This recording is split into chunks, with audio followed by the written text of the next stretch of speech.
Hey everyone, welcome. Every single time you stream a movie or fire off an email or even mess around with an AI chatbot, you're plugging into this hidden world of incredibly valuable real estate.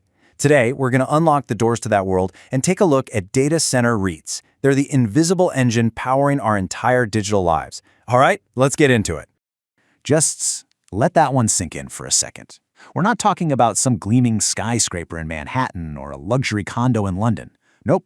The most valuable properties on Earth right now are these, well, ugly, windowless boxes, a lot of them built out in the middle of nowhere. So that's the big question, right? How does a simple warehouse become so valuable? It's a story that's all about power, about technology, and about a huge shift in what we even think of as prime real estate anymore. Okay, so to really get their value, first we've got to understand what these things actually are. Let's peel back the curtain a bit on these super important buildings and the companies that own them. First things first, the basics. A REIT, that's R-E-I-T, is really just a way for you to invest in a huge portfolio of properties. Think apartments or shopping malls, just by buying a share of stock. So a data center REIT, it's the exact same idea, but their entire portfolio is made up of these highly specialized tech warehouses. Now this slide shows a really massive shift in how things are done. Back in the day, every big company had to build and run its own super expensive, complicated data center in-house.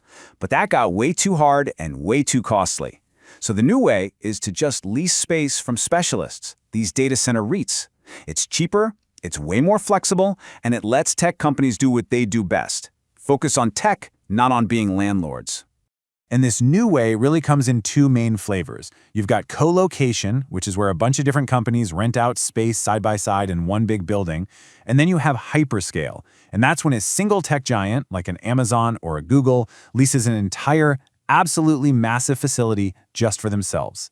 The big landlords here are companies like Equinix and Digital Realty, and their tenants, well, they're the biggest names in tech, period. So, if just leasing space was, the kindling, then the explosion of artificial intelligence is the rocket fuel being poured on the fire. Let's look at the incredible forces that are driving this almost bottomless demand for these buildings. And this chart right here just spells it out perfectly. A standard server rack, the kind that runs, say, your company's website, uses about 7 kilowatts of power. But a rack of servers that's busy training an AI model, whoa, that can pull over 80 kilowatts. We're talking more than 10 times the power. This isn't just a small step up, it is a whole different ballgame. So you've got these three huge trends all hitting at once. First, companies are still moving all their stuff to the cloud. Second, you have the AI revolution, which demands that insane amount of power we just talked about. And third, you have things like self-driving cars and 5G that need data processed almost instantly. That means you need smaller data centers that are physically closer to us. That's what they call edge computing. All three of these trends need more and more and more of these buildings. With all this crazy demand, especially for power, you just can't value these buildings like you would a normal office or an apartment. The rulebook for real estate has been totally thrown out the window. Right. This is maybe the most important point. When a company like Microsoft goes to lease a data center, they are not really paying for square footage. What they're paying for is a guaranteed amount of electricity, measured in megawatts. Power. Power has become the asset. The building is just the box that holds it. And this focus on power is what creates what investors call a moat, basically a huge barrier that keeps the competition out. I mean, you can't just wake up one day and decide to build a data center. First, good luck convincing a utility company to give you enough power to run a small city. Then, you need to find hundreds of millions of dollars to build the thing. And finally, if you pull that off, you create what's called data gravity. Once customers are in your building, it's just incredibly hard and expensive for them to ever leave. But look, it's not all sunshine and rainbows. The same things that make these data centers so valuable also create some pretty big challenges. The picture is definitely a bit more complicated. So the risks here really fall into three main buckets. You've got financial pressures, from the wider economy. Then there's the constant threat that new tech will make your expensive building obsolete. And finally, you have ESG, that's environmental, social, and governance pressures, which are becoming a really big deal.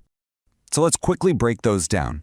High interest rates? Well, they just make it a lot more expensive to borrow the mountains of cash you need to build. Then there's the tech. New superpower-hungry AI chips mean you are always upgrading your cooling and your electrical systems just to keep up. And finally, communities are starting to push back. It's that classic not in my backyard thing, right? People are saying, wait a minute, why does this giant warehouse get to use up all of our town's power and water? So, when you weigh this incredible, almost unbelievable demand against some of these very real challenges, what's the big picture here? What's the final takeaway? You know, this quote here really nails it. These companies, they aren't just landlords renting out space anymore. They've become absolutely critical partners to the biggest tech companies in the world, making it possible for the entire digital economy to even work.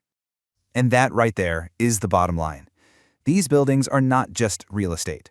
They are the fundamental infrastructure of our age. They're a brand new kind of utility, every bit as essential to our modern lives as the power grid or the water mains running under our streets. Which of course leaves us with one last, really big question to think about. As more and more of our lives, our economy, our whole future moves online and into the cloud, the question of who actually builds, owns, and controls its physical foundation, well, that might just become one of the most important questions of our time.